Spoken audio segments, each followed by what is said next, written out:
আজকে রান্না করব হচ্ছে গরুর বট। আসসালামু আলাইকুম, সবাই কেমন আছেন? আশা করি সবাই অনেক ভালো আছেন। আলহামদুলিল্লাহ আমরাও ভালো আছি। তো এই যে আজকে হচ্ছে গরুর বটগুলো ভাজি করব, ভাজি বা রান্না ভুনাই করব আর কি। তো এখানে ধুয়ে নিতেছি, ভালো করে পরিষ্কার করতেছি, এখানে গরম পানি দিয়ে ধুতেছি। আমার মনে হচ্ছে গরম পানি দিয়ে না ধুলে মনে হয় যে গন্ধ যাবে না, কারণ গরুর বটে এত বাজে একটা স্মেল আসে। আর আমি কিন্তু চিকনগুলা নেই নাই, শুধু মোটাগুলা নিয়েছি, চিকনগুলো আমি নিতেও পারি না। আর বট নিতে যে কত ভেজাল, অনেক কষ্ট আসলে। তা আমি ঈদের দিনে এগুলো নিয়ে ডিপ ফ্রিজে রেখে দিছি, এখন এগুলো বের করে ভাবতেছি রান্না করব। আর আসলে অনেক দিন ফ্রিজে থাকলে না খেতে ভালো লাগে না।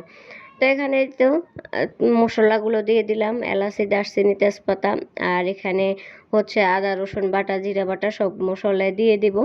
যেহেতু আমি পরবর্তীতে আবার জিরার গুঁড়ি দিব, তাই জিরা বাটা একটু অল্প হয়ে দিলাম। আর আদা বাটা রসুন বাটা একটু বেশি করে দেওয়া লাগে বটের মধ্যে।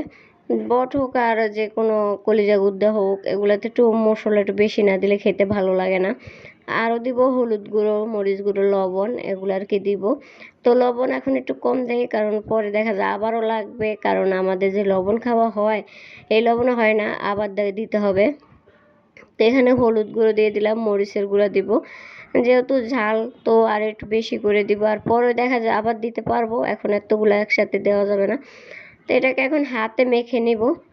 তো এখানে আবার আমার মেয়ে আসছে, ও নালিশ করে, ওর নালিশ শুনতেছি। আর এখানে এগুলা হাতে মেখে আমি বসাবো, কারণ এটা তো আর বাগার দিয়ে বসানো যায় না, এটাকে হাতে মেখে কষিয়ে রান্না করতে হয়। পরে এটাকে বাগার দিলে খেতে ভাল লাগে। আর যারা আমার ভিডিওটা ইউটিউব থেকে দেখবেন তারা অবশ্যই ইউটিউব চ্যানেলটা সাবস্ক্রাইব করবেন, আর যারা ফেসবুক থেকে দেখবেন তারা অবশ্যই ফেসবুক পেজটা ফলো করবেন, এবং ভিডিওটা না টেনে পুরোটা ভিডিও দেখার চেষ্টা করবেন। কারণ আপনারা না দেখলে আমরা তো সামনে এগিয়ে যেতে পারবো না, একে অপরের পাশে অবশ্যই থাকতে হবে। তো এটা কিন্তু আমরা সবাই বলি, কিন্তু আমরা কেউ থাকি না কারো পাশে।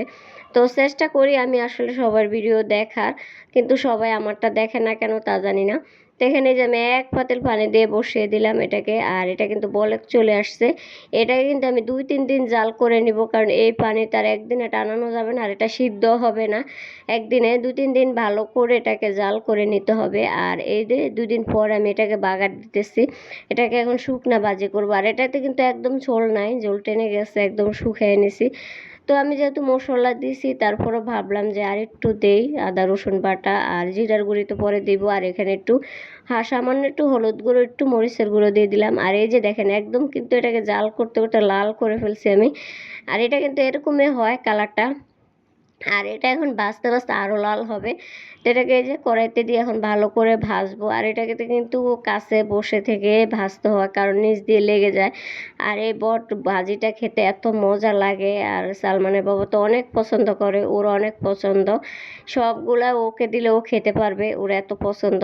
এই যে দেখেন একদম ভাজতে ভাজতে কিন্তু আমি লাল করে নিছি। এরকম লাল হলে কিন্তু খেতে ভাল লাগে ভাজা ভাজা করলে, আর এটাতে কিন্তু ঝোল থাকলে খেতে ভাল লাগে না। তো এটা কিন্তু হয়ে গেছে, একদম নরমও হয়ে গেছে 2 দিন জাল করাতে। তো এখন উপর দিয়ে আমি একটু জিরার গুঁড়ি দিব। আর জিরার গুঁড়ি ছিটিয়ে দিলে তো আরও খেতে অনেক ভাল লাগে। এর সাথে একটা পেঁয়াজ, খাওয়ার সময় একটা পেঁয়াজ নিলে আরও বেশি ভালো লাগবো। তো ভিডিওটা কেমন হলো এবং বটবাজিটা কেমন হলো সবাই কমেন্ট করে জানাবেন। আল্লাহ হাফেজ।